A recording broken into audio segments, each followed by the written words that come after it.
राजस्थान में जो सरकार का काला कानून यूसीजी के माध्यम से सवर्ण के छात्रों पे थोपा गया है, इसका हम भरपूर विरोध करते हैं। सभी सवर्ण को इसका विरोध करना चाहिए, क्योंकि ये यूनिवर्सिटी में पढ़ने वाले छात्रों के साथ एक भेदभाव करने का काम किया गया है। समाज तोड़ दिया गया है। ये मोदी सरकार ने समाज के बीच में बहुत गहरी खाई खोद दी है। एक्चुअली इनका जो एजेंडा है वो पीएम बनाने के लेकर को है। पीएम बनाना है इनको, शायद अमित शाह को या जिसको भी हो। इसी कारण एमपी में भी शिवराज सिंह को 2 बार सीएम बनाया और तीसरी बार उनको सीएम नहीं बनाया।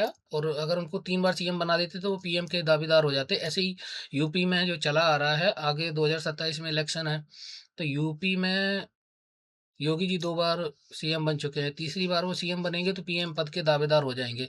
अमित शाह के दिमाग में कुछ चल रहा है और मोदी जी के दिमाग में भी कुछ चल रहा है।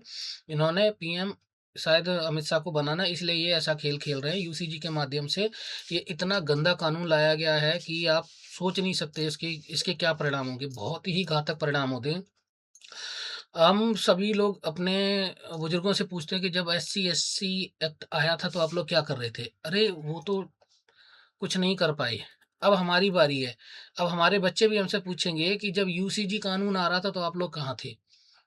क्योंकि अगर ये कानून इतना गंदा है, अगर इसमें किसी सवर्ण के बहू बेट मतलब बेटी भी अगर पढ़ रही है, बहू भी जो शादी होने के बाद तो पढ़ती ही रहती है, अगर वो पढ़ रहे हैं और उनके ऊपर कोई छेड़खानी कर देता है, जो दलित समाज से आता है या एससी एसटी से आता है, अगर वो शिकायत करने जाते हैं तो वो उल्टा ये कह देगा, ये हमने इन्होंने हमारे को जाति सूचक शब्द बोला है, तो समझ लो उल्टा वही गिरफ्तार होगी। लड़कियों को भी नहीं छोड़ा है। भाई साहब, इसका भरपूर विरोध करो।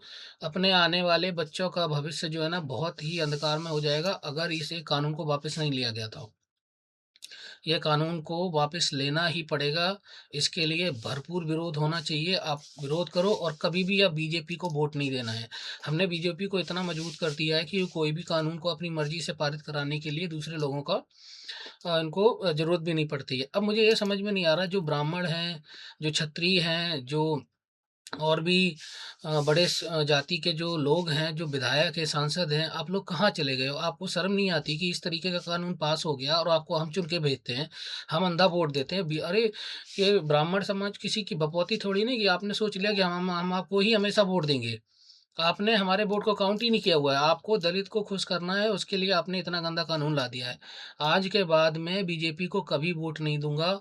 मैं ये कसम खाता हूँ कि अब भले ही बीजेपी की तरफ से श्री राम जी, श्री कृष्ण जी भी खड़े हो जाए ना, तब भी हम बीजेपी को वोट नहीं करेंगे।